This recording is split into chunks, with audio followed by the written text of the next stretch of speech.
Assalamualaikum warahmatullahi wabarakatuh.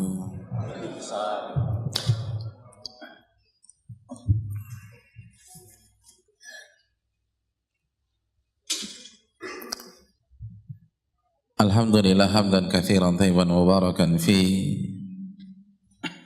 kama yuhibbu rabbuna wa yardah. Wassalatu wassalamu ala nabiyyina Muhammad wa ala alihi wa sahbihi wa man sara ala nahjihi bi ihsanin ila yaumidin wa ba'd. Hadirin yang dirahmati oleh Allah Subhanahu wa taala, bapak-bapak, ibu-ibu, ikhwan dan akhwat, saudara dan saudariku yang saya muliakan dan saya cintai karena Allah Subhanahu wa taala. Tidak ada kata yang pantas untuk kita ucapkan di sesi yang kedua dari daurah kita kecuali bersyukur kepada Allah Subhanahu wa taala. Karena hanya Allah yang mampu kembali mempertemukan kita di tempat yang mulia ini. Kembali membimbing langkah kaki kita sehingga kita bisa duduk, berkumpul dan bersua untuk kedua kalinya di sesi yang kedua ini dalam rangka menambah ilmu kita, menambah iman kita dan takwa kita kepada Allah Subhanahu wa taala. Maka tidak ada kata yang pantas untuk kita tuturkan di sesi kedua yang semoga Allah mudahkan ini kecuali kembali bersyukur dan terus bersyukur kepada Allah Subhanahu wa taala. Selanjutnya salawat dan salam semoga senantiasa tercurahkan kepada qudwah kita, uswah hasanah kita, Nabi besar Nabi Muhammad sallallahu alaihi wasallam beserta para keluarga beliau, para sahabat-sahabat beliau dan orang-orang yang istiqamah berjalan di bawah naungan sunnah beliau sampai hari kiamat kelak. Nabi sallallahu alaihi wasallam bersabda, "Idza marartum bi riyadil jannati farta'u." Jika kalian melewati taman-taman surga, maka singgahlah di taman itu. Berekreasilah sejenak di taman yang penuh dengan pesona. Hadirin yang dirahmati oleh Allah Subhanahu wa taala, kembali bersama tema menjaga pesona taman surga atau majelis-majelis ilmu. Karena sebagaimana yang telah kita katakan, bahwa tidak semua yang berekreasi ke taman surga mendapatkan pesona taman surga. Dan tidak semua yang mendapatkan pesona itu bisa menjaganya dalam waktu yang lama. Betapa banyak yang hanya merasakan pesona itu dalam jangka waktu 1-2 hari atau 1-2 minggu, lalu pesona itu pudar dan ia tidak mendapatkan keberkahan dari ilmu yang ia pelajari. Maka apa saja yang harus kita lakukan untuk menjaga pesona itu, menjaga keberkahan itu, sehingga bisa meresap di dalam hati kita dan kita bumikan di dalam kehidupan kita. Kita sudah membahas kiat yang pertama apa hadirin? Apa kiat yang pertama? Membersihkan hati dan niat dari segala bentuk penyakit-penyakit hati. Dari segala bentuk. Dan yang kita tekankan pada pertemuan yang lalu adalah virus ketidakikhlasan dan virus kesombongan. Dan bukan hanya 2 virus ini saja, tapi semuanya. Sekali lagi saya tekankan, Abdullah bin Ubay bin Salul ngajinya dengan Nabi sallallahu alaihi wasallam, namun tidak mendapatkan manfaat sama sekali. Dan ia mengaji bukan hanya 1-2 kali majelis atau 1-2 minggu kajian tahunan. Kenapa demikian? Karena ia awali dengan hasad ke Nabi sallallahu alaihi wasallam. Karena kekuasaan yang di depan mata direbut dalam tanda kutip oleh Nabi kita sallallahu alaihi wasallam, maka timbul hasad di dalam diri dia. Maka ayat-ayat Al-Qur'an yang dibahas di hadapannya dan langsung dibahas oleh guru terbaik di dunia tidak membawa pengaruh apa-apa. Bahkan ia semakin kufur nilai-nilai kemunafikan semakin mengakar dan tidak membawa manfaat apapun juga. Oleh karena itu, para penuntut ilmu adalah orang-orang yang senantiasa membersihkan hatinya dari noda-noda ketidakikhlasan, kesombongan, hasad, kebencian. Karena yang kita pelajari adalah ilmunya para sahabat dan karakter para sahabat, ruhama'u bainahum, sangat sayang dengan umat Islam. Bagaimana mungkin kita ngaku mengikuti para sahabat tapi benci sama A, benci sama B, dendam sama C, kesel sama E. Hadirin yang dirahmati oleh Allah, kata Syekhul Islam Ibnu Taimiyah ketika menerima kedatangan muridnya memberikan kabar gembira tentang kematian salah satu musuh besarnya, apa kata Syekhul Islam Ibnu Taimiyah? Apakah beliau sujud syukur? Apakah beliau kata alhamdulillah doa saya dikabulkan oleh Allah? Beliau mengatakan, apakah engkau ingin aku bergembira dengan kematian seorang muslim? Subhanallah. Ini musuh besarnya, hadirin sekalian. Maka beliau takziah dan beliau berbicara kepada keluarga yang sedang berduka. Anggap saja saya seperti kepala keluarga bagi kalian. Apapun yang kalian butuhkan minta kepada saya, maka saya akan berusaha mewujudkan hal tersebut. Makanya sebagian orang mengatakan kami sampai berpikir alangkah indahnya menjadi musuh Syekhul Islam Ibnu Taimiyah. Jadi kalau musuhnya saja digitukan, apalagi yang lain. Itulah para penuntut ilmu, nggak ada dendam. Hatinya penuh dengan kasih sayang. Makanya kan teori atau kaidah di dalam dunia ilmu apa? Al-ilmu rahimun baina ahli. Ilmu itu membuat sesama penuntutnya saling mencintai satu dengan yang lain. Saling menyayangi. Bukan saling hasad, bukan saling benci. Bukan saling bersaing dengan persaingan yang tidak sehat. Itu bukan ilmu. Ilmu itu membuat kita saling mencintai satu dengan yang lain. Maka jaga diri kita dari noda-noda tersebut. Itu kiat yang pertama. Kiat yang kedua, agar kita bisa menjaga pesona ilmu tersebut di dalam kehidupan kita sehari-hari. Kiat yang kedua, para penuntut ilmu harus memiliki konsep selalu mendekat kepada Allah, selalu melibatkan Allah Subhanahu wa Ta'ala dalam setiap langkah mereka, dalam setiap kebijakan mereka, dalam setiap aktivitas-aktivitas mereka. Karena inspirasi mereka adalah surat Ali Imran ayat 191. Alladzina yadhkuruna Allaha qiyaman wa qu'udan wa 'ala junubihim. Mereka adalah orang-orang yang senantiasa mengingat Allah pada saat mereka berdiri, atau pada saat mereka sedang duduk, atau pada saat mereka sedang berbaring. Senantiasa hati-hati para penuntut ilmu terpaut dengan Allah Subhanahu wa Ta'ala. Ketergantungan dengan Allah, memiliki rasa tawakal yang dalam kepada Allah Subhanahu wa Ta'ala. Dikit-dikit Allah, dikit-dikit Allah, dikit-dikit tanya sama Allah, dikit-dikit konsul dengan Allah, dikit-dikit angkat tangan minta petunjuk kepada Allah Subhanahu wa Ta'ala, dikit-dikit istikharah, dikit-dikit berdoa kepada Allah. Bagi orang yang sudah duduk di majelis taklim,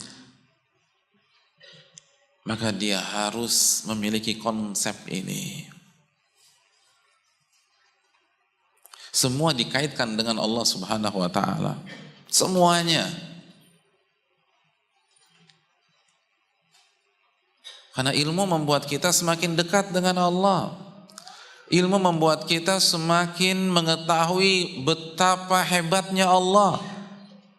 Kan ketika kita ngaji kita mempelajari tauhid, dan tauhid terbagi menjadi berapa? 3, tauhid rububiyah, uluhiyah, dan asma wa sifat. Bagaimana mungkin kita mengkaji tauhid tetapi nggak sering konsultasi dengan Allah? Lalu apa gunanya ketika kita mempelajari Allah Al-Qadir, Allah Al-Jabbar, Allah fa'alul lima yurid. Salah satu penyakit penuntut ilmu jauh dari Allah. Saya tidak mengatakan jauh berarti nggak sholat, mungkin dia sholat, tapi pola pikirnya penuh dengan manusia, bukan kepada Allah Jalla wa'ala. Hadirin yang dirahmati oleh Allah Subhanahu wa Ta'ala, Syekhul Islam Ibnu Taimiyah dalam kitabnya Al-Wasiyatul Sughra memberikan sebuah tips kepada kita apabila kita berhadapan dengan perbedaan para ulama. Ketika antum sedang membahas hukum sholat wajib berjamaah bagi laki-laki, terjadi perbedaan apa tidak? Terjadi perbedaan. Pertanyaan saya, jika kita mendapatkan atau ketika kita berhadapan dengan masalah-masalah khilaf seperti itu, apa yang pertama kali harus kita lakukan? Selama ini yang antum lakukan apa? Antum lagi mau safar, jarak safar berapa ya? Baca buku fikih, khilaf para ulama. Waktu safar berapa ya? Baca buku fikih, khilaf para ulama. Apa yang harus kita lakukan? Yang selama ini yang kita lakukan apa? Dari pengalaman aja deh. Apa? Tanya Ustadz.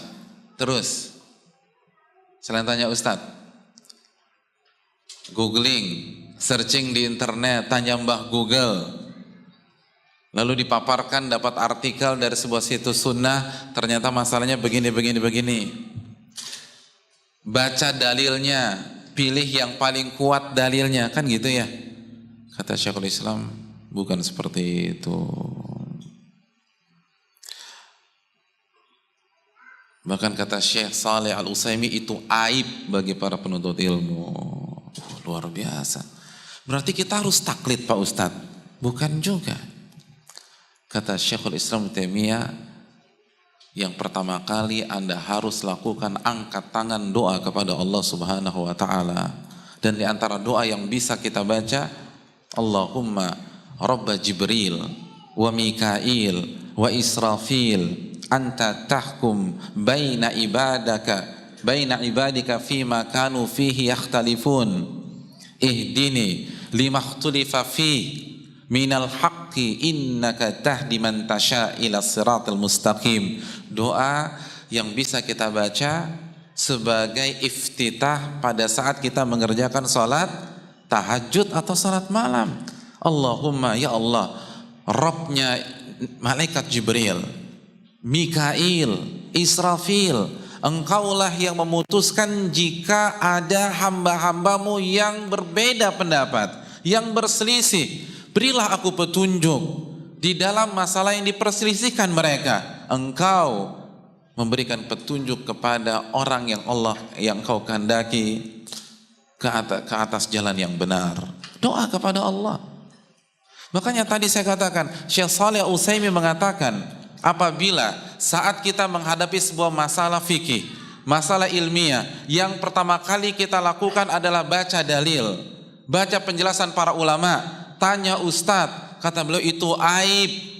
Tidak pantas seorang penuntut ilmu melakukan hal demikian. Kenapa demikian? Karena itu menunjukkan minimnya ketawakalannya kepada Allah. Itu menunjukkan bahwa dia mengandalkan otaknya sendiri, mengandalkan daya analisanya sendiri, mengandalkan kecerdasannya sendiri. Hadirin yang dirahmati oleh Allah Subhanahu wa Ta'ala, kenapa dia tidak andalkan ilmu Allah, taufik dari Allah, hidayah dari Allah Subhanahu wa Ta'ala? Doa dulu baru baca dalil. Doa dulu baru tanya ustadz. Doa dulu baru searching artikel-artikel di internet. Karena kalau Allah nggak kasih taufik, Allah tidak kasih hidayah, itu mau baca artikel 10 kali nggak akan paham. Namun sebaliknya, kalau Allah berikan kita taufik dan hidayahnya, maka kita akan mudah menentukan pendapat yang rajih. Betapa banyak orang baca artikel pertama, artikel kedua, artikel ketiga tetap aja salah bersikap. Baca artikel pertama, baca kedua, baca ketiga tetap aja yang diikutin hawa nafsu lagi. Tanya Ustadz A, tanya Ustadz B, tanya Ustadz C, cari pendapat yang paling mudah. Karena nggak ada mendapatkan taufik dari Allah, tidak diberikan hidayah oleh Allah Subhanahu Wa Taala. Doa kepada Allah. Para ulama kita itu berdoa minta kepada Allah. Itu yang diajarkan para ulama-ulama kepada kita. Sebagaimana dijelaskan Syekh Sulaiman Ar-Ruhaili, pengisi di Masjid Nabawi, Syekh Shalih Utsaimin sebagaimana yang saya tadi katakan, dan dibahas oleh Syekhul Islam dalam Wasiyatus Sughra. Minta kepada Allah. Kalau dalam masalah ini saja kita lupakan Allah, apalagi masalah kehidupan sehari-hari. Berdoa. Makanya para ulama seperti Syekhul Islam, seperti Abu Hanifah, ketika ditanya dengan sebuah pertanyaan dan mereka tidak bisa jawab, mereka lupa dalil atau jawabannya, apa yang mereka lakukan? Langsung searching internet, istighfar kepada Allah Subhanahu Wa Taala. Ini gara-gara dosa nih, saya jadi lupa ayatnya. Istighfar kepada Allah, ini gara-gara dosa, saya lupa hadisnya. Kayaknya dulu pernah baca, tapi berusaha ingat, nggak ingat lagi, gara-gara dosa. Wa ma asabakum min musibatin fa bima kasabat aydikum. Apapun yang menimpa Anda itu kan disebabkan dosa-dosa Anda. Kaitkan dengan Allah. Makanya Al-Imam Al-Bukhari setiap mencantumkan hadits Nabi SAW, apa yang beliau lakukan? Istikharah. Setiap mencantumkan hadits di Sahih Bukhari, istikharah kepada Allah. Itu penuntut ilmu. Sebelum mencantumkan hadis, konsultasi dulu sama Allah. Kira-kira benar nggak? Jangan-jangan saya naruh hadis di bab yang keliru. Itu otak seperti Bukhari, yang kalau dengar kajian nggak pernah nyatet. Oh, kayak saya dong Pak Ustadz. Iya. Tapi nggak masalah, ini madzhab Bukhari. Jadi antum bisa berargumentasi dengan saya ini madzhab Bukhari Pak Ustadz, nggak masalah. Karena beliau akan catat di rumah secara sempurna. Dan terkadang jarak antara kajian dan rumah beliau 1 bulan perjalanan. Dan saya yakin antum-antum yang nggak nyatat akan nyatat di rumah juga.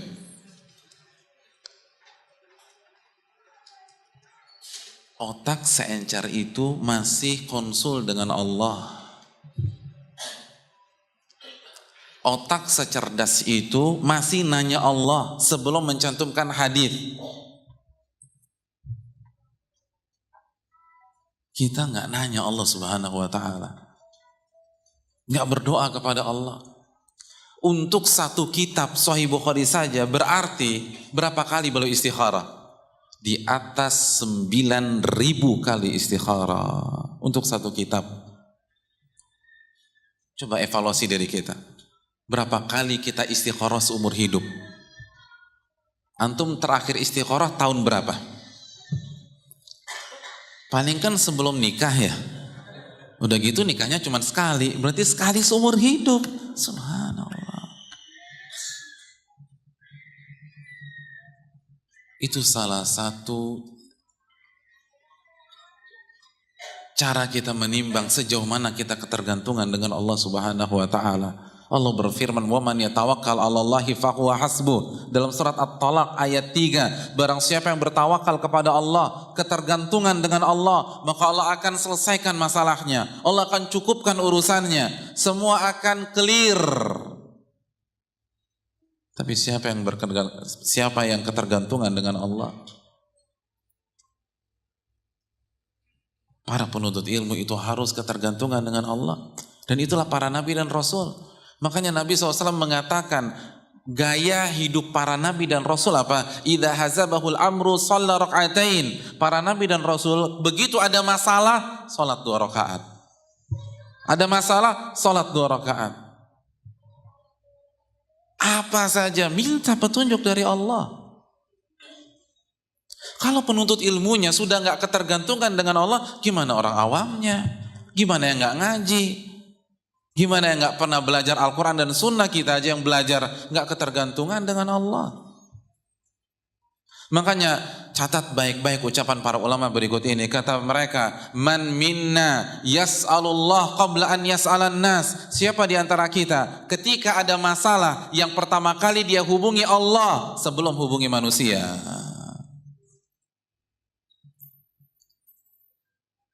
Di tengah jalan mobil antum mati mesin. Siapa yang pertama kali kita hubungi? Orang bengkel kita atau angkat tangan minta kepada Allah Subhanahu wa taala? Ban motor kita bocor. Siapa yang pertama kali kita hubungi? Hadirin yang dirahmati oleh Allah. Kita dapat telepon dari kampung atau dari daerah asal kita bahwa orang tua kita sakit dan butuh pertolongan segera. Siapa yang kita hubungi? Tetangga kita atau teman kita yang ada di daerah tersebut, atau angkat tangan minta kepada Allah Subhanahu wa taala? Yang membuat ilmu kita nggak berkah adalah kita melupakan Allah Subhanahu wa taala. Kita bertawakal kepada manusia. Yang ada di kepala kita si A, si B, si C, si D, si E. Padahal belum tentu dia bisa bantu. Dekatkan diri kita kepada Allah. Ketergantungan dengan Allah. Kun ma'allah, kata para ulama, senantiasa bersama dengan Allah Jalla wa'ala. Kita punya kesulitan ekonomi, angkat tangan minta kepada Allah. Ada masalah keluarga, doa kepada Allah. Bukankah itu yang dilakukan Nabi Ibrahim ketika Sarah ditangkap oleh tentara Fir'aun? Kok Fir'aun? Iya, Fir'aun di zaman Nabi Ibrahim, bukan Fir'aunnya Nabi Musa. Apa yang dilakukan Nabi Ibrahim? Cari bala bantuan. Yang pertama kali langsung sholat 2 rakaat salam, 2 rakaat salam, 2 rakaat salam. Dan dalam riwayat itu yang dilakukan Sarah ketika sudah berdua-duaan dengan Fir'aun. Yang dilakukan Sarah berwudu sholat. Dan apa yang terjadi? Ia tidak bisa disentuh oleh Fir'aun. Sebagaimana hadis Bukhari. Setiap Fir'aun mau menyentuhnya, sekujur tubuh Fir'aun kaku dan ngemis kepada Sarah. Siapa yang meragukan kekuatan Allah Jalla wa'ala? Minta kepada Allah. Doa kepada Allah Tabaraka wa ta'ala. Ini kunci sukses agar kita berkah di dalam ilmu kita. Semakin ngaji semakin dekat kepada Allah. Semakin belajar semakin lebih yakin kepada Allah. Semakin lebih percaya kepada Allah daripada percaya sama omongan teman kita. Omongan manusia. Karena Allah nggak mungkin bohong. Semakin belajar, semakin tidak pernah melewatkan doa-doa sehari-hari. Karena itu minimal. Al-Imam As-Sa'di mengatakan bahwa kita dianggap orang yang banyak berzikir, minimalnya mengamalkan zikir yang ada dalam keseharian. Ketika mau keluar rumah, kita baca bismillah, tawakkaltu 'alallahi la haula wala quwata illa billah. Naik kendaraan, baca bismillah, alhamdulillah subhanalladzi sakhkhara lana hadza wa ma kunna lahu muqrinin. Wa inna ila rabbina lamunqalibun. Mau pulang ke rumah, baca doa lagi. Doa masuk rumah apa? Doa masuk rumah. Kok nggak tahu? Terakhir pulang ke rumah bulan apa? Loh, kalau tiap hari pulang ke rumah kan nggak mungkin lupa hadirin. Bismillah. Lalu ucapkan salam. Kalau nggak ada orang kita baca assalamu alaina wa ala ibadillahi sholihin sebagaimana hadis Ibnu Umar dalam Adabil Mufrad diriwayatkan Imam Bukhari. Ustadz masa masuk rumah aja baca bismillah? Iya. Baca bismillah. Karena kita butuh sama Allah. Ketergantungan dengan Allah Jalla wa'ala. Mau nyetir baca bismillah. Mau ngapain baca bismillah? Nabi SAW mengatakan, kullu amrin dzibalin lam yubda bismillah fahuwa abtar. Setiap aktivitas positif yang tidak diawali dengan bismillah, maka hilang keberkahannya. Hadits riwayat Imam Ibnu Hibban dan yang lain-lain, dan dihasankan oleh Al-Imam Abdul Aziz bin Baz rahimahullahu taala. Penuntut ilmu harus dekat dengan Allah dan lebih yakin kepada Allah. Ada apa-apa salat 2 rakaat, ada apa-apa istikharah, minta petunjuk. Mau liburan istikharah. Bahkan kata Syekhul Islam Ibnu Taimiyah, istikharah itu kan bukan hanya untuk perkara-perkara dunia, perkara-perkara akhirat pun istikharah. Selamat bukan hal yang wajib dan sesuai dengan kaidah para ulama.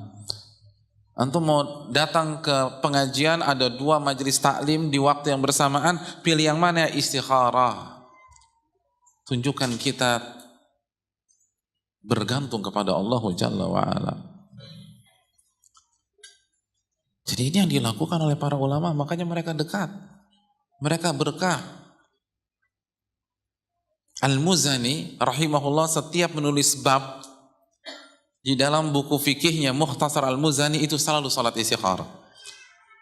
Padahal yang ditulis apa sih?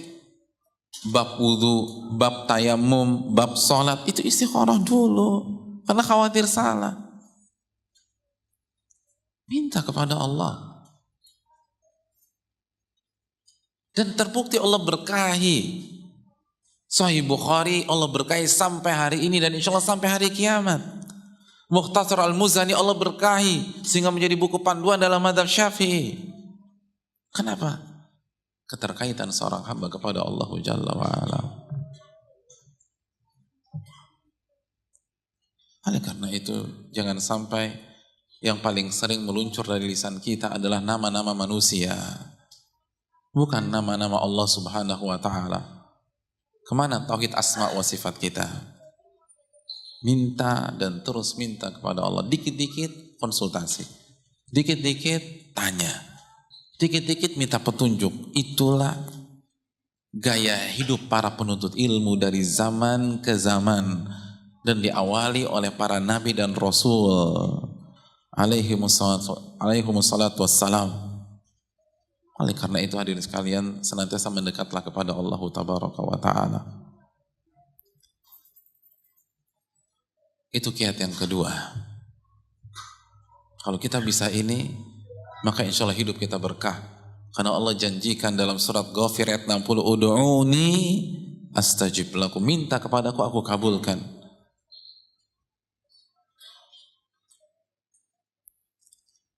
Hadirin yang dirahmati oleh Allah. Kiat yang ketiga. Kiat yang ketiga. Agar pesona ilmu itu terjaga. Jaga lisan dan jaga telinga.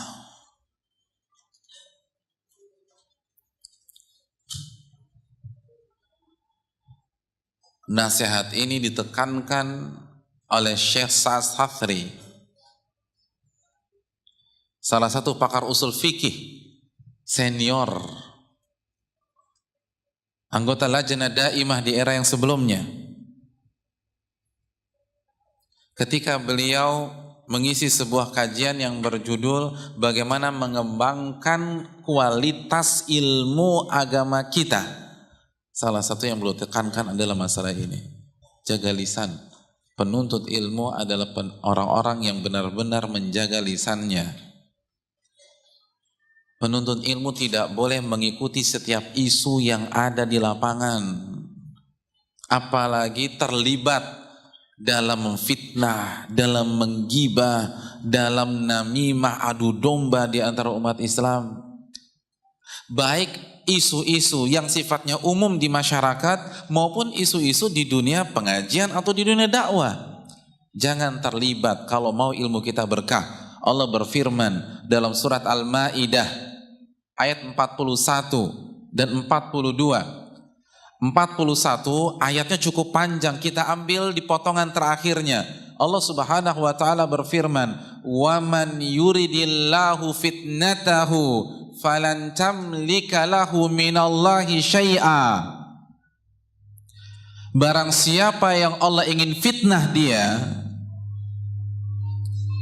maka engkau wahai Muhammad tidak akan bisa memberikan hidayah kepada dia sama sekali. Jadi barang siapa yang Allah ingin fitnah,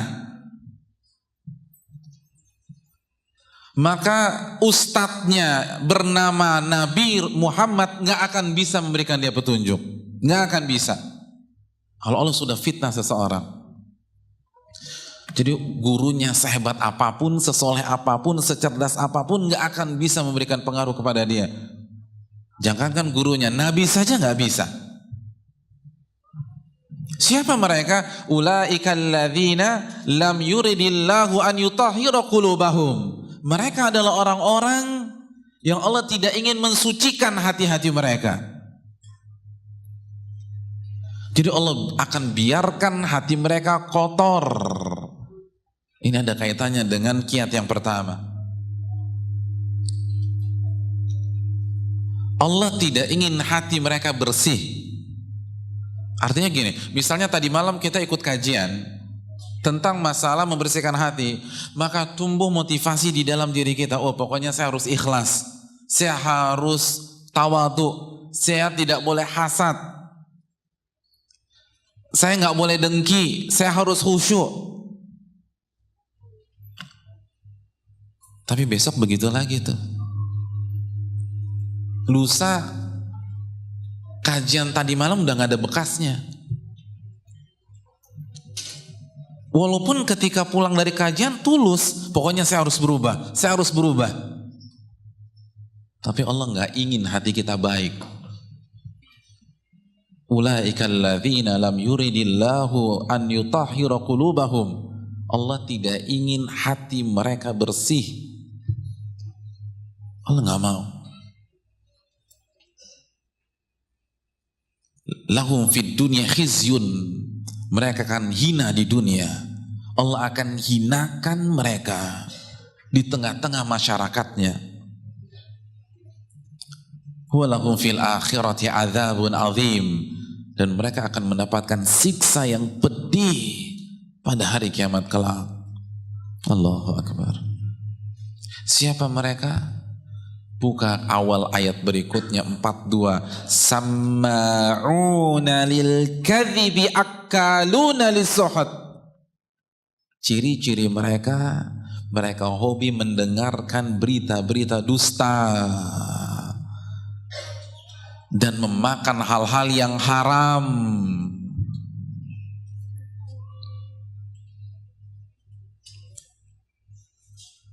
Hobi mendengarkan isu, skandal, fitnah, atau pembicaraan-pembicaraan yang gak jelas juntrungannya.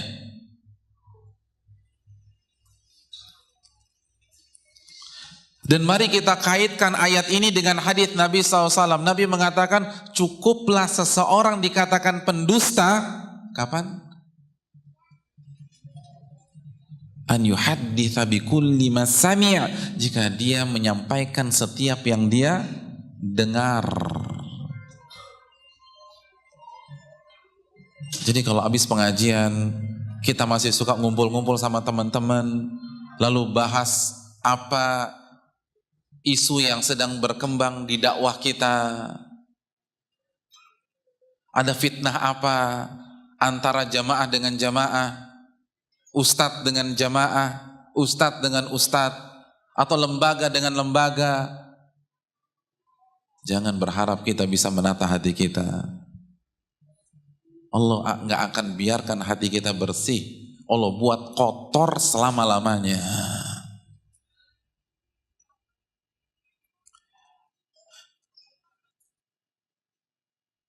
Baik. Ini bukan hanya di majelis taklim, di luar, hati-hati. Yang habis kajian masih suka membicarakan isu-isu politik misalnya. Ini kan ayatnya umum, gak jelas benar atau salah, yang penting dibicarakan. Berkaitan dengan politik di daerah kita atau politik skup nasional, Allah gak akan ingin, Allah akan buat hati kita kotor selama-lamanya. Habis kajian, ibu-ibu masih suka gibah sana, gibah sini, bicarakan A, bicarakan B, bahkan terkadang ustadznya juga digibahi. Allah tidak akan biarkan hati kita bersih selama-lamanya. Allah buat kotor terus. Ini ayatnya. Samma'una lil kadhib. Mereka orang-orang yang hobi mendengarkan berita dusta. Dan berita dusta bisa benar-benar dusta atau isu yang masih belum jelas. Karena Nabi tadi mengatakan cukuplah orang dikatakan pendusta kapan? Ketika semuanya disampaikan, semua diceritakan. Itu dusta kata Nabi SAW. Udah gak usah ngurusin orang deh. Hasibu anfusakum kata Umar bin Khattab. Itu evaluasi diri kita sendiri.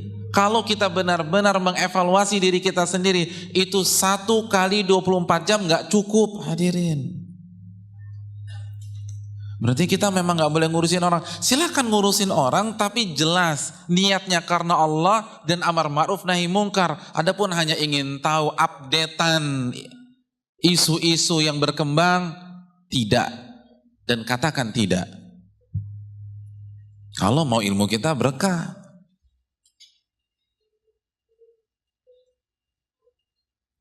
Makanya para ulama kan gak suka. Para ulama kalau mendengar ada seorang muslim digibahi, apa kata mereka? Anda pernah berperang dengan Romawi? Anda pernah berperang dengan Persia? Enggak, belum. Aneh Anda ini. Musuh Islam selamat dari Anda. Saudara Anda sendiri enggak selamat dari Anda. Siapa Anda sebenarnya?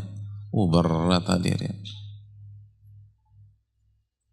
Musuh Islam itu selamat dari Anda. Anda enggak pernah otak-atik tuh. Ini teman sendiri, sahabat sendiri, satu akidah, satu manhaj, satu konsep. Anda hancurkan kehormatannya. Anda ini siapa sih? Orang beriman enggak seperti itu.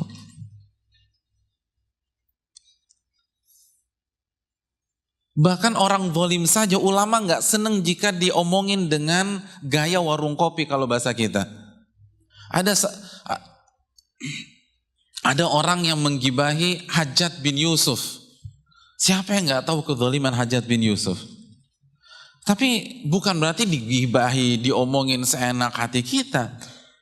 Maka ulama mengatakan kepada orang-orang yang menggibahi Hajjaj bin Yusuf, kata para ulama, Anda yakin tidak Allah maha adil?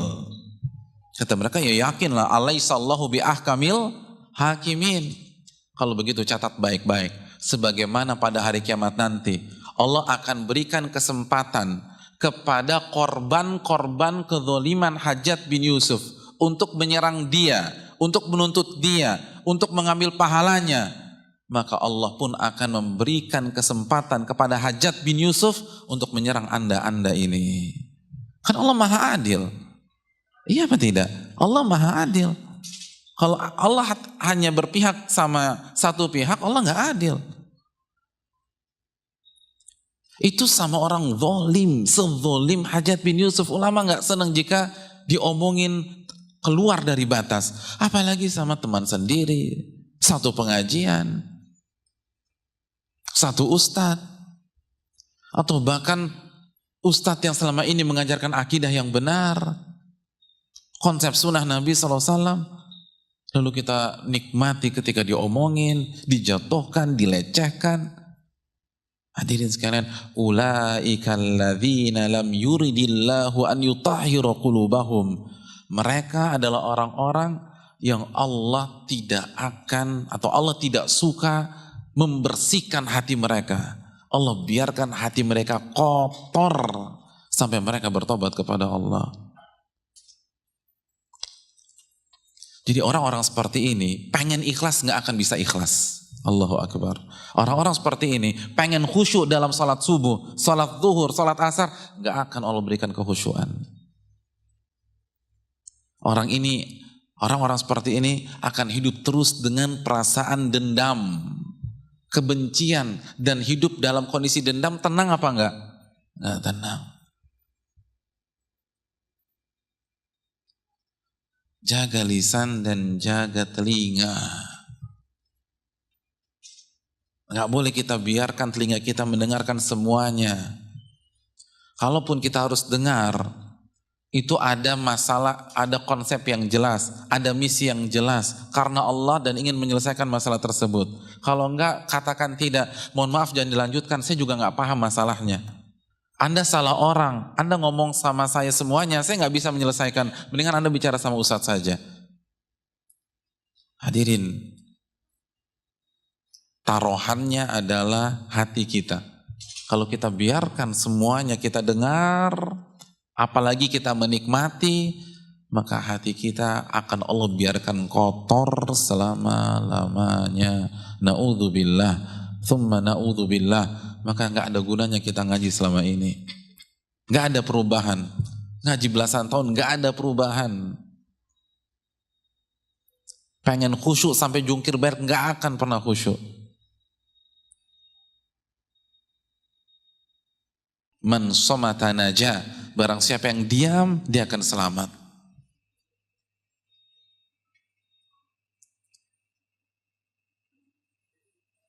Lalu Allah katakan akaluna li suhat, mereka hobi makan yang haram-haram.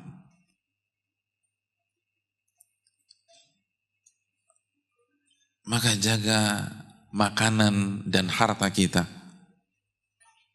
Salah satu menjaga pesona ilmu, makanan kita harus makanan yang halal. Harta kita harus didapatkan dari harta yang halal. Pekerjaan kita harus pekerjaan yang halal. Kalau kita masih makan uang haram, hati kita nggak akan bersih. Hati kita akan terus kotor dan ilmu itu tidak akan masuk. Seperti analogi yang kita bahas kemarin, itu seperti kita minum air zam-zam, dan kita tuangkan air tersebut di gelas yang penuh dengan kotoran sapi atau kotoran kebo atau kotoran kucing, gak akan menyehatkan tubuh kita. Ini yang perlu kita camkan. Jaga lisan, jaga pendengaran, khususnya ibu-ibu di belakang. Hati-hati dengan gibah, hati-hati dengan fitnah. Ustadz kok ibu-ibu terus kalau gibah? Oke, bapak-bapak juga. Karena bapak-bapak juga bahaya loh. Tapi cuman objeknya aja beda biasanya. Bapak-bapak lebih suka politik yang dibicarakan, itu kan gibah juga terkadang. Kalau gitu-gitu nggak boleh, apalagi jika kita membicarakan orang-orang soleh. Orang-orang yang berkhidmat untuk dakwah. Walaupun mungkin ada kekurangan, tapi lihat jasa-jasa mereka. Dan gak boleh kita bicarakan, kalau mau kasih nasihat langsung di depan orangnya. Dan gak ada manfaatnya sama sekali. Gak ada manfaatnya. Itu hanya membuat hati kita kotor tanpa ada cara untuk membersihkannya. Karena Allah gak mau membersihkan hati kita sampai kita meninggalkan perbuatan-perbuatan tersebut. Jadi sekali lagi, jaga lisan, jaga telinga, dan ayat itu menjelaskan jaga makanan dan harta kita.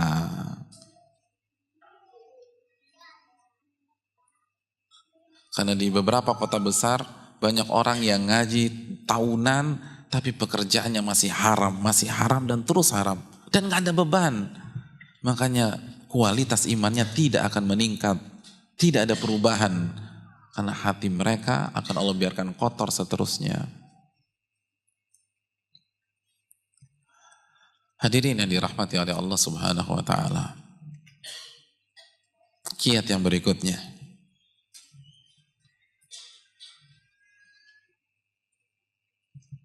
Agar pesona itu bisa kita jaga. Hadirin, jaga adab dan akhlak.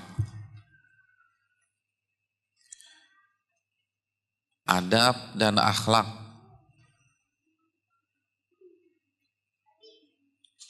Nabi kita Shallallahu Alaihi Wasallam menjelaskan masalah ini, dan para ulama membahas masalah ini. Yusuf bin al-Husain, beliau menjelaskan bil adabi tafhamul ilma. Dengan adab baru Anda akan paham sebuah ilmu. Jadi dengan adab Anda baru akan paham sebuah ilmu.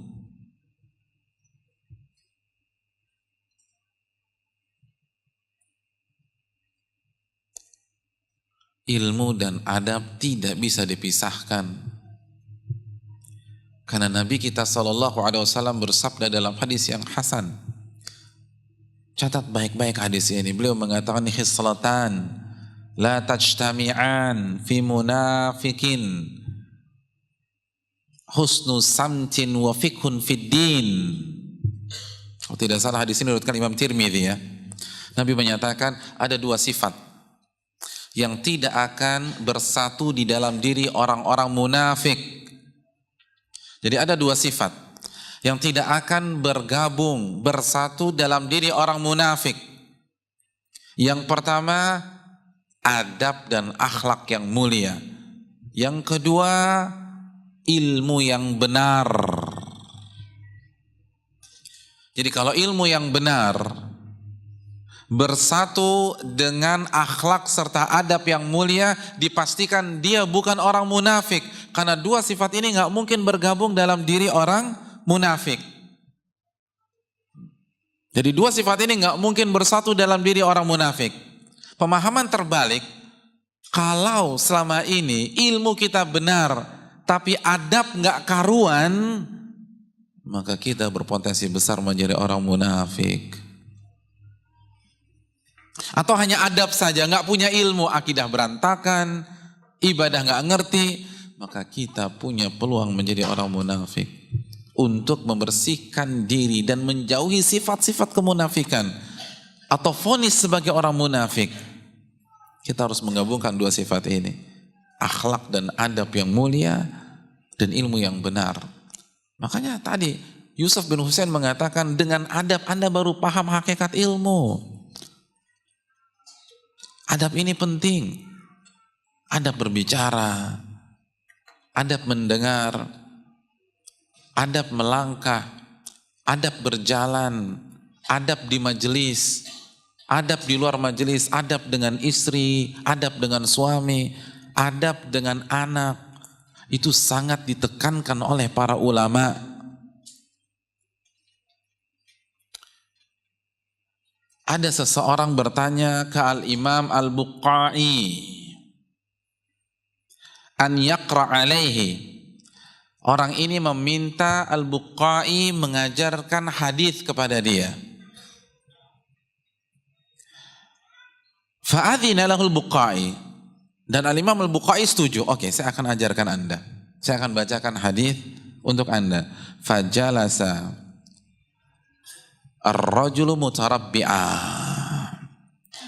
Lalu orang ini duduk dengan bersila. Duduk bersila gimana? Nah, begitu ya. Apa yang terjadi? Famtana al-Bukhari min iqra'ihi. Al-Bukhari tidak jadi mengajarkan hadis kepada dia. Lalu Al-Imam mengatakan, anta ahwaj ilal adabi minka ilayya, atau ilal ilmi alladhi ji'ta tatlubuh. Anda lebih butuh terhadap adab daripada ilmu yang Anda incar sebelumnya. Belajar adab dulu sana. Nggak jadi, kajian batal. Karena di masa itu duduk bersila kurang sopan dan kurang beradab. Duduk yang beradab itu duduk tasyahud. Sebagaimana duduknya malaikat Jibril kepada Nabi SAW. Dalam hadis Jibril. Dan terbukti, dan memang kita harus akui, mana yang lebih sopan, mana yang lebih beradab. Duduk seperti tasyahud atau duduk bersila begitu? Tasyahud lah, makanya kan duduk itu yang dipilih Allah sebagai gerakan salat. Subhanallah. Gimana? Siap diganti? 2 jam duduk tasyahud. Gak bisa bangun lagi Pak Ustaz. Kesemutan. Apalagi yang kena asam urat. Berarti salah. Perlu kita ketahui bahwa beberapa pembahasan masalah adab itu kan dikembalikan kepada urf, budaya setempat. Dan urf itu berbeda antara sebuah tempat dengan tempat yang lain. Dan era dengan era yang berikutnya, iya apa tidak? Ya, gaya duduk di Jawa Tengah misalnya, keluarga keraton kan beda dengan di Batam, di Sumatera Barat, atau di Padang. Jelas beda. Tapi saya ingin ingatkan bahwa standar adab di dunia ilmu itu tinggi. Ulama ngajarin. Nggak belajar adab dulu. Jadi pesan yang ingin saya sampaikan bahwa dunia ilmu, dunia adab. Makanya Hasan Al-Basri mengatakan, kana rajulu idza ta'allama baban minal ilmi la yulbath an yura atharu dzalika fi takhasyu'i wa fi lisani wa fi basari wa fi yadayhi wa zuhdihi. Seseorang dulu, ini Hasan Al-Basri yang mengatakan, seseorang ketika mempelajari sebuah bab dari ilmu, itu enggak akan nunggu lama kecuali akan terlihat perubahan di dalam dirinya. Perubahan dalam kehusyuannya, perubahan dari cara memandangnya, perubahan dari lisannya, perubahan dari tangannya, perubahan dari kakinya, dan kezuhutannya. Itu beda. Semakin orang belajar, adabnya harus semakin tinggi. Bahkan Hasan Al-Basri mengatakan gak perlu lama-lama, satu bab saja itu adab harus berubah. Gak boleh sama lagi. Qul hal yastawi alladzina ya'lamun walladzina la ya'lamun. Apakah sama antara orang yang mengetahui dan orang yang tidak mengetahui? Jelas beda. Dan salah satunya masalah adab dan akhlak. Gak boleh sama adab orang yang gak ngaji dengan adab orang yang ngaji. Harus beda. Allah mengatakan apakah sama? Ya gak sama lah mas. Itu kan pesan yang ingin disampaikan oleh Allah Subhanahu Wa Taala. Adab harus beda. Dan ulama-ulama begitu langsung berubah. Cara bicaranya berubah. Walaupun kita anggap itu bukan hal yang penting, tapi di dalam dunia ilmu itu penting. Bagaimana menyusun kata dalam berbicara itu penting. Bagaimana menyusun redaksi pertanyaan itu penting. Makanya kan kalau di majelis-majelis ulama itu pertanyaan pasti diawali dengan assalamualaikum dan doa kepada syekhnya. Assalamualaikum ahsanallahu ilaikum. Assalamualaikum syekh, semoga Allah memberikan kebaikan kepada engkau. Baru tanya. Makanya kan di dalam menasehati ustadz atau menasehati ahli ilmu, Syekh Utsaimin mengatakan redaksinya tidak boleh sama. Redaksinya harus beda. Kalau kita ingin mengkritik atau menasehati guru kita saat kita melihat beliau salah, kata Syekh Utsaimin, adabnya gunakan bahasa pertanyaan. Wahai guruku, kemarin saya melihat engkau begini dan begini. Saya belum mengerti, mohon pencerahannya. Apakah ada dalil tentang masalah itu? Itu adab dalam menasehati ulama. Bukan langsung bertakwalah kepada Allah, ya Syekh. Ana pergokin antum di tempat A, tempat B. Itu kan maksiat. Kan antum yang mengajarkan kita begini.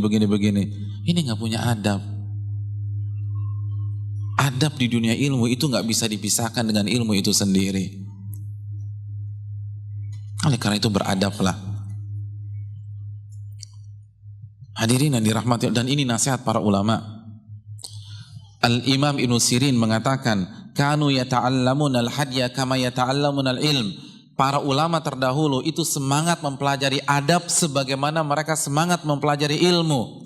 Makanya Ibnu Mubarak itu kan sampai melakukan safar menuju Ibnu Aun. Itu ditanya sama yang lain, mau kemana engkau Ibnu Mubarak? Kata beliau, Ibnu Aun, saya ingin ketemu Ibnu Aun. Ata'allamu minhumul adabu sumt. Saya ingin belajar adab kepada beliau. Jadi bukan belajar ayat, bukan belajar hadis. Kalau ayat dan hadis secara teori Ibnu Mubarak juga ngerti. Tapi pergi jauh-jauh safar hanya ingin mempelajari gerak-gerik Ibnul Aun. Bagaimana cara bicaranya Ibnul Aun. Bagaimana cara menyampaikan materi yang santun. Bagaimana menyikapi orang, itu aja. Jadi pengen dilihat aja. Makanya kan di majelis Imam Ahmad yang hadir berapa? 5.000 orang. Kata perawinya, khamsu mi'atin yaktubun, yang nyatet hanya 500 orang.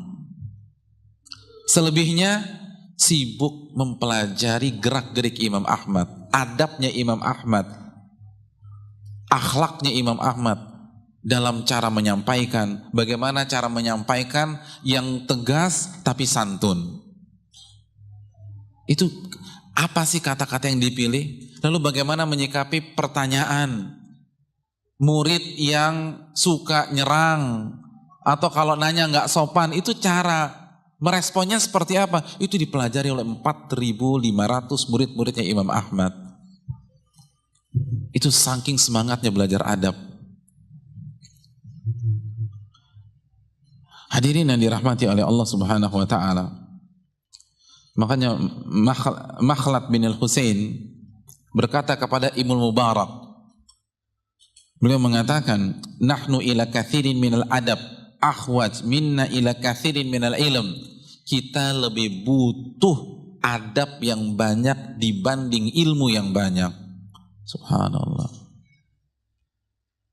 Gimana kalau beliau itu melihat adab-adab kita sekarang? Ini di hadapan Ibnu Mubarak masih ngomong demikian. Dan kita tahu Al-Hafidz Ibnu Hajar mengatakan Ibnu Mubarak itu komplit. Udah keren, kaya, ganteng, berakhlak mulia. Itu komplit. Kata Ibnu Hajar, itu sifat-sifat baik itu berkumpul di Ibnu Mubarak. Itu masih dikata demikian. Kita ini lebih butuh adab yang banyak dibanding ilmu yang banyak. Maksudnya ilmu yang hanya sifatnya teori, nggak ada prakteknya. Oleh karena itu hadirin sekalian, adab ini penting. Dan kalau kita sudah ngaji 5 tahun, 6 tahun, 7 tahun, 8 tahun, lihat adab kita berubah apa tidak. Adab dengan teman-teman, adab dengan guru, adab dengan orang-orang yang berusaha mengembangkan dakwah, yang hidupnya, waktunya, umurnya, hartanya dicurahkan untuk dakwah, itu adab kepada mereka penting.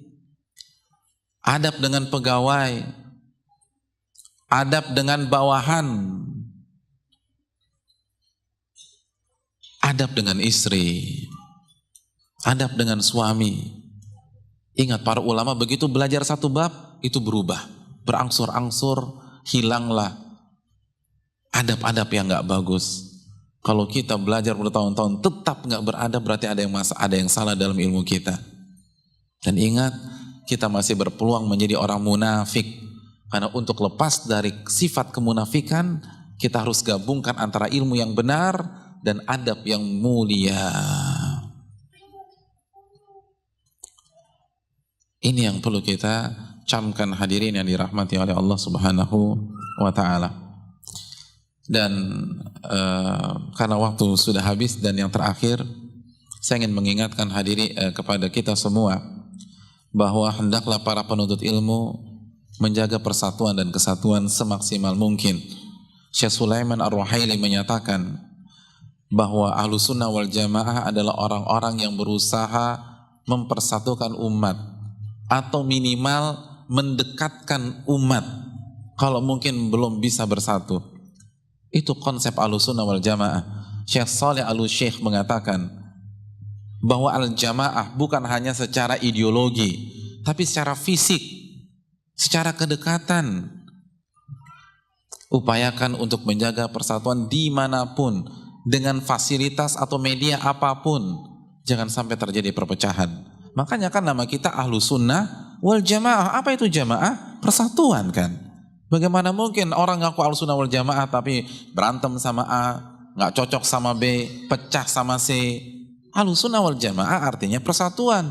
Dan persatuan yang harus dibangun adalah persatuan secara akidah, secara ideologi, secara manhaj dan persatuan secara visi.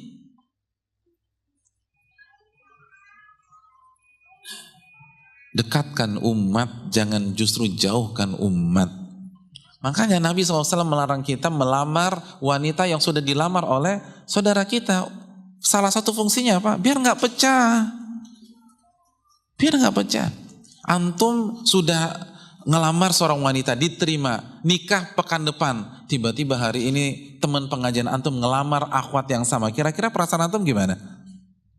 Hah? Biasa aja ya? Oh hebat loh di Batam. Nggak ada perasaan sama sekali tuh.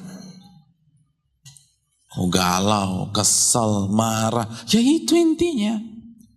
Kata Al-Imam Muhammad bin Shalih Al-Utsaimin, hadis ini menunjukkan bahwa setiap langkah, setiap strategi, setiap manuver yang membuat umat terpecah, maka itu tidak direkomendasi oleh syariat. Jangan dilakukan. Karena kita harus mengajak umat untuk bersatu di atas Al-Quranul Karim dan sunnah Nabi SAW yang sahihah. Mungkin itu yang bisa disampaikan pada kesempatan kali ini, agar ilmu kita bermanfaat dan berkah di kehidupan dunia kita dan akhirat kita. Kita buka sesi tanya jawab. Wassallallahu sallam ala nabiyina Muhammad wa ala alihi wa sahbihi ajma'in. Alhamdulillah, jazakallahu khairan, kita ucapkan kepada Ustadz Nuzul Fikri yang telah menyampaikan materi. Dan pada sesi kedua ini kita akan tanya jawab. Silakan antum tuliskan pertanyaannya melalui kertas. Untuk yang ummahat, pertanyaan bisa diletakkan di kotak yang sudah disediakan. Nanti panitia akan mengambil pertanyaan tersebut dan diberikan ke meja. Langsung.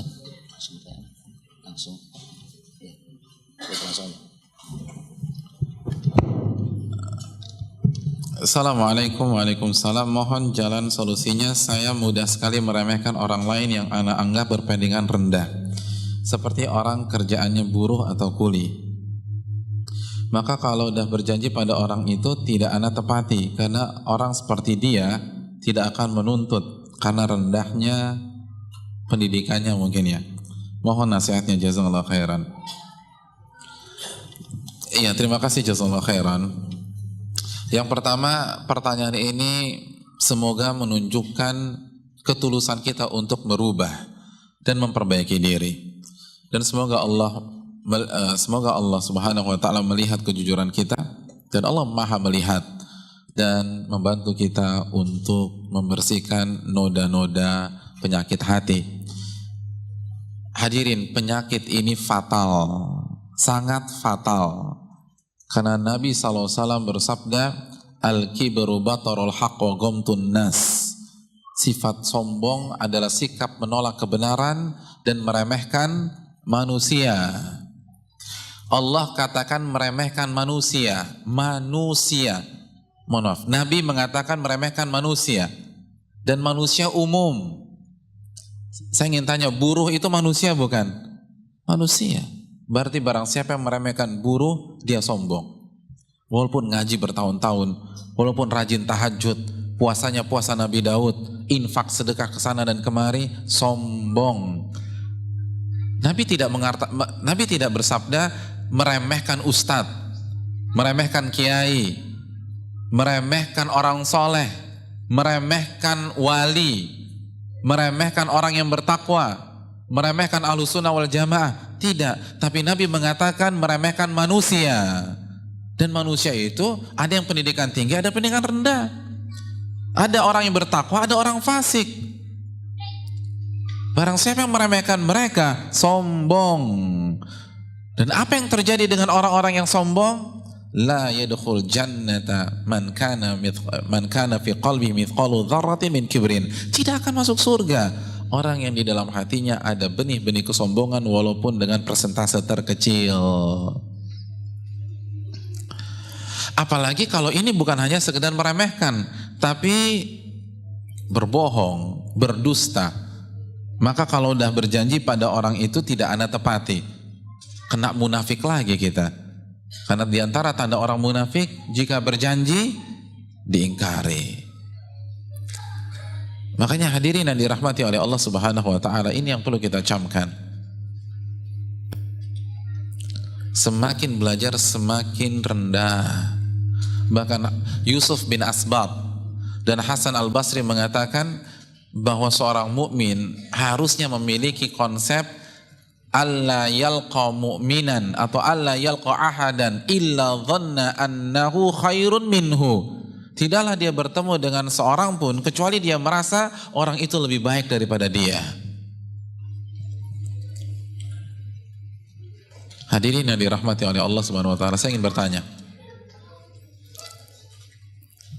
Anak-anak di belakang, saya ingin bertanya, mana yang lebih rendah? Buruh atau budak? Hah? Budak. Sadar nggak sih bahwa kalau kita punya sikap seperti ini dan kita ditakdirkan hidup 15 abad yang lalu, maka yang kita remehkan adalah orang-orang seperti Bilal bin Rabah. Itu fatal loh. Berani meremehkan Bilal bin Rabah? Kan sama nih konsepnya. Bahkan lebih rendah lagi secara strata sosial. Karena beliau budak. Tapi justru beliau yang dipercaya untuk menjadi muadzin Nabi SAW. Umar saja, ini Umar yang ningrat. Umar yang pejabat. Umar yang tokoh masyarakat. Begitu masuk Islam, itu memanggil Bilal pakai sebutan Sayyid. Umar pernah mengatakan a'taqa sayyiduna Abu Bakar sayyidana Bilal. Sayyid kami Abu Bakar itu memerdekakan sayyid kami Bilal. Sayyid itu artinya apa sih? Kalau pakai bahasa Melayu klasik kan tuanku ya. Tapi kalau sekarang kan nggak dipakai lagi, pak lah, pak ya. Jadi nggak sebut nama. Artinya Umar ketika menyebut Bilal tuh nggak sebut nama, pakai sayyid. Itu Umar. Kita siapa memang?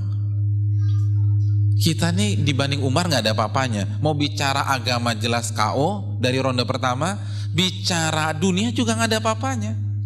Kita bukan tokoh daerah, Umar tokoh Quraisy. Begitu masuk Islam yang diketok pertama kali pintunya siapa? Abu Jahal. Saya udah masuk Islam loh. Yang lain ngumpet-ngumpet, dia ketok pintu Abu Jahal. Ketahuilah saya baru masuk Islam. Gak takut sama siapapun. Itu aja gak meremehkan budak atau mantan budak. Apalagi kita. Hadirin yang dirahmati oleh Allah. Dan yang ketiga, meremehkan orang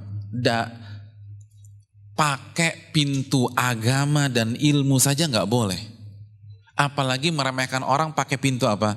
Dunia dan pekerjaannya di dunia. Lebih nggak boleh lagi. Maksudnya apa? Antum hafalannya 30 juz. Meremehkan orang yang hafalannya juz 30 boleh nggak? Walaupun sama-sama 30. Boleh apa enggak? Antum hafalannya 30 juz. Terus ada teman antum baru hafal juz 30. Boleh diremehkan enggak? Itu enggak boleh loh. Itu sombong. Padahal masuk pintunya dari sisi apa? Agama, apalagi dari pintu dunia. Buruh kuli kan pintu dunia. Wong dunia lebih hina daripada bangkai kambing kata Nabi. Kok kita jadikan parameter? Dunia lebih rendah daripada salah satu sayap nyamuk. Kok kita jadikan parameter? Kemana iman kita kepada akhirat? Berarti kita masih hubud dunia, cinta kepada dunia. Dan pertimbangan kita dunia, dunia, dunia, dan dunia. Jadi banyak kesalahan fatal, namun ketika penanya memberanikan diri bertanya seperti ini menunjukkan ada pintu kebaikan, ada niat baik, niat tulus untuk berubah, maka segera disambut dan kita berdoa kepada Allah Subhanahu wa taala agar Allah memberikan taufiknya kepada penanya dan kita semua untuk selalu memperbaiki diri. Amin ya rabbal alamin.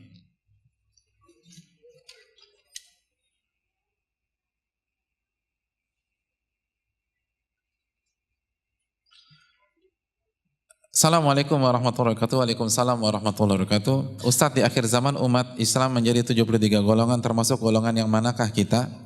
Dan tolong jelaskan tentang sanad serta yang meriwayatkannya. Syukran. Ya, terima kasih, jazakallahu khairan. Hadis iftiraqul ummah adalah hadis yang sangat terkenal di tengah-tengah para ulama. Nabi SAW bersabda, dan hadis ini diriwayatkan Imam Tirmidzi dan yang lain sebagainya. Dan hadis ini valid. Nabi menyatakan, sataftariqu ummati ala 73 firqah kulluha finnari illa wahidah. Umatku akan terpecah menjadi 73 golongan, semuanya diancam neraka kecuali satu golongan. Siapa mereka? Nabi mengatakan al-jamaah. Dalam riwayat yang lain, riwayat Tirmidzi, ma ana alaihi al-yauma wa ashabi, yaitu orang-orang yang mengikutiku dan para sahabatku. Mengikutiku dan para sahabatku.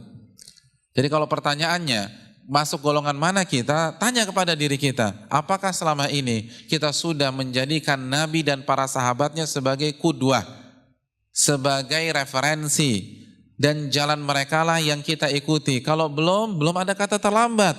Mulai dari hari ini, detik ini, pelajarilah ilmu agama, sunnah-sunnah Nabi SAW. Dan alhamdulillah teman-teman kita, saudara-saudara kita, jazakumullah khair dari Hang, dan dari yayasan-yayasan yang ada di Batam yang mengajarkan sunnah Nabi SAW itu memberikan fasilitas kepada kita. Duduklah di majelis-majelis ustadz-ustadz kita di sini, Ustadz Abu Fairuz, Ustadz Pengadilan, Ustadz Amin dan lain sebagainya. Wallahu ta'ala bishawab.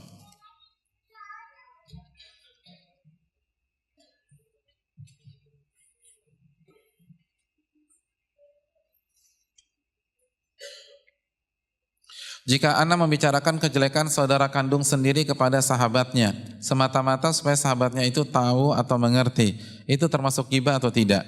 Contoh, saya mengajak saudara kandung Anda daurah tapi selalu beralasan dan saya menceritakan pada sahabatnya agar sahabatnya bisa menasihati, jazakallahu khairan.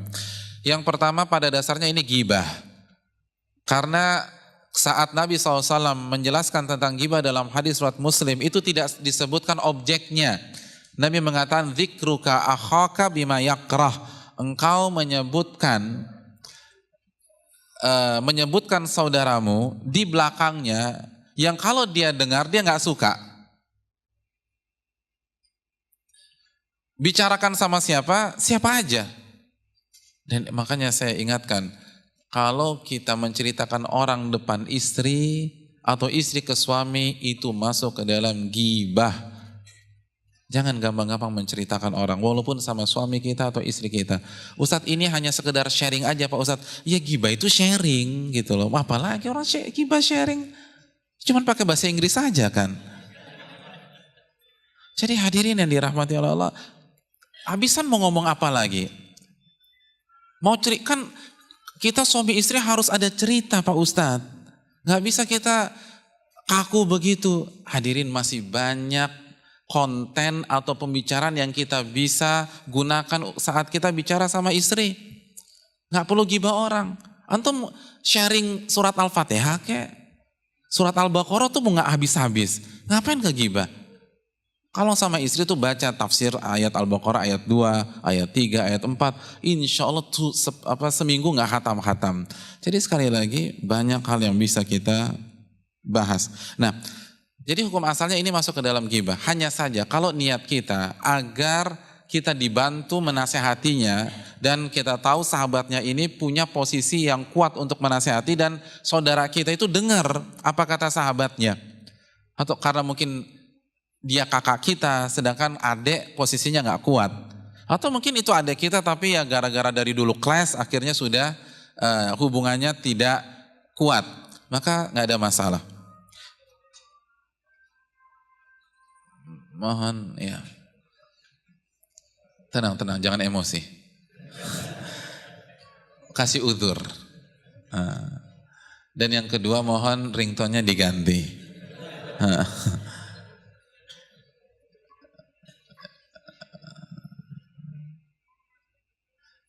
Assalamualaikum Ustaz. Waalaikumsalam. Bagaimana caranya agar hati kita tidak memiliki ketergantungan kepada makhluk? Yang pertama, jazakallahu khairan atas pertanyaannya. Jawabannya, pelajari tauhid asma wa sifat, tauhid rububiyah. Itulah fungsi belajar tauhid asma wa sifat dan rububiyah. Terus yang kedua, praktekkan. Kita tidak akan bisa mendapatkan keyakinan yang dalam tentang kemahakuasaan Allah kalau kita nggak pernah praktekkan. Dengan kita praktekkan, Allah akan buktikan janjinya. Dengan kita rasakan sendiri janji-janji Allah itu real, terbukti, maka kita akan semakin yakin sama Allah Subhanahu wa Ta'ala. Jadi jangan sampai kita ketergantungan kepada makhluk. Dan Allah, kalau Allah ingin membantu kita, masih ingat surat Yasin nggak? Allah tinggal bilang apa? Kun fayakun. Adapun manusia tidak punya apa-apa. Manusia terbatas. Manusia sibuk, manusia nggak punya waktu 7x24 jam untuk kita. Tapi Allah berfirman, wa idza sa'alaka ibadi anni fa inni qarib ujibu da'wata da'i idza da'an. Apabila hamba-hambaku bertanya tentang diriku, katakanlah aku dekat. Aku kabulkan doa-doa orang yang memanjatkan. Al-Baqarah ayat 186.